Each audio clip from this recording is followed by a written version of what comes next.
नमस्कार, आप देख रहे हैं एमपी न्यूज़। मैं हूं पूजा रघुवीर आपके साथ। न्यूज़ रूम में बात करेंगे एमपी की कुछ महत्वपूर्ण खबरों पर। बात करेंगे केंद्रीय मंत्री नितिन गडकरी आज उज्जैन दौरे पर हैं।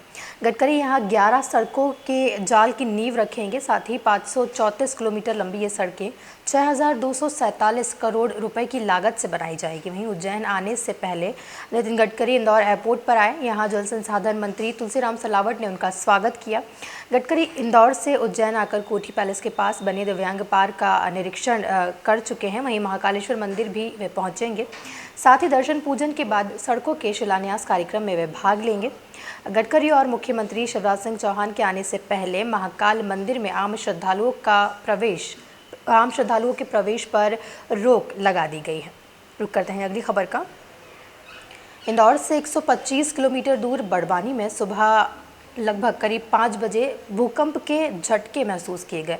रिक्टर स्केल पर इसकी तीव्रता 3.5 मापी गई। वहीं नेशनल सेंटर फॉर सिस्मोलॉजी के मुताबिक भूकंप का केंद्र जमीन से 5 किलोमीटर नीचे था। इस दौरान किसी तरह की जनहानि नहीं हुई। वहीं एरोड्रम स्थित मौसम केंद्र के मुताबिक इंदौर में किसी तरह के झटके महसूस नहीं किए गए। वहीं भूकंप के हल्के झटकों से कई लोगों की नींद खुल गई। इस वजह से बड़वानी और आसपास के इलाकों में सुबह से खलबली मची हुई है। हालांकि इंदौर में किसी तरह के झटके महसूस नहीं किए गए, लेकिन भूकंप की जानकारी लगने के बाद इंदौर में भी अब हलचल बढ़ रही है भूकंप को लेकर।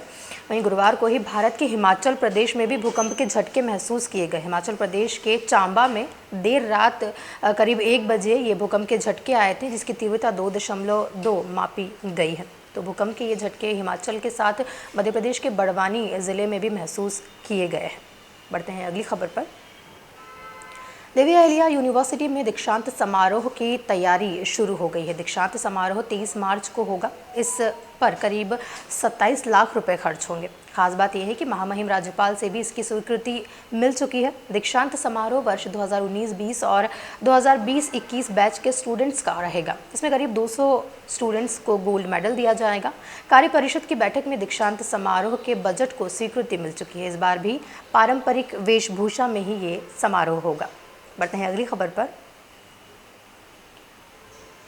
हेपेटाइटिस बी जैसी खतरनाक बीमारी से महिलाओं बच्चों को बचाने के लिए अब हर गांव में वायरल लोड टेस्टिंग की जाएगी।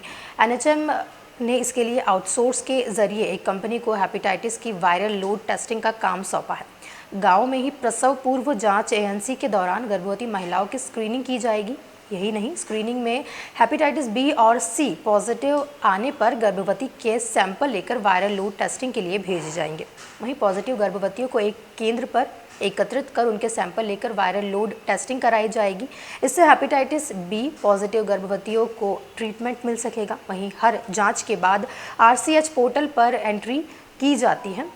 एनएचएम की उप संचालक डॉक्टर शशि ठाकुर ने बताया कि स्क्रीनिंग में जो गर्भवती महिलाएं हेपेटाइटिस की पॉजिटिव मिलती हैं, उनके सैंपल की वायरल लोड टेस्टिंग कराई जा रही है।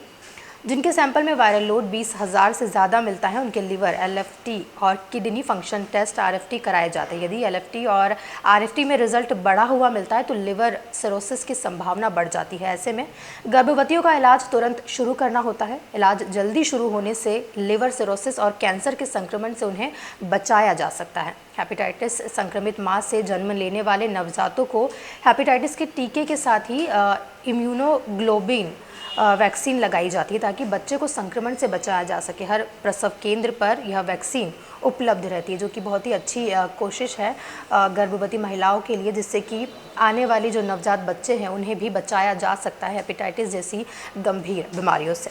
बढ़ते हैं अगली खबर पर। मुल्ताई में बुधवार देर शाम ताप्ती महोत्सव का धूमधाम से आगाज़ हुआ। आयोजन में दीप प्रज्वलन के बाद नगर में उत्कृष्ट काम करने वाले नागरिकों को सम्मान दिया गया। साथ ही कार्यक्रम में लोक कलाकारों ने लोकगीतों और लोकनृत्य ने समा बांध दिया। बुधवार शाम सांसद दुर्गादास उइके, विधायक सुखदेव पासे, आमला विधायक योगेश पंडागरे तथा जीप सदस्य राजा पवार, भाजपा जिला मंत्री कमलेश सिंह गायत्री परिवार के उत्तम गायकवाड़ और अधिकारियों की उपस्थिति में कार्यक्रम का शुभारंभ हुआ।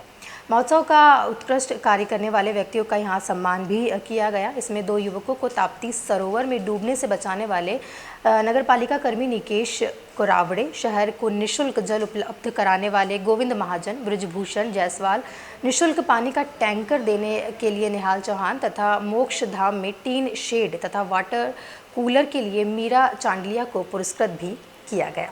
बढ़ते हैं अगली खबर पर। भोपाल के वन विहार नेशनल पार्क में खुले में घूमने वाले शाकाहारी जानवरों की गिनती गुरुवार सुबह 7 बजे से शुरू हो गई है।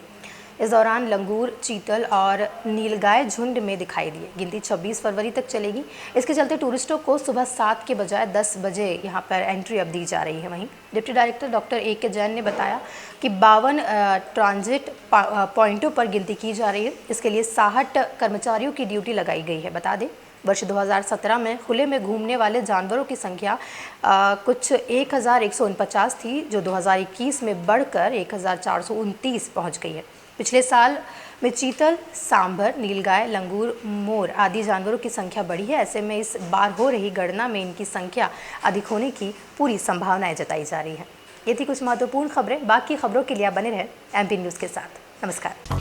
MP की नब्ज, MP का हाल, मध्य प्रदेश की हर खबर MP न्यूज़ TV के साथ। लगातार खबरों के लिए सब्सक्राइब करें हमारा YouTube channel MP news TV। Latest updates के लिए बेल आइकन दबाना जरा भी न भूलें।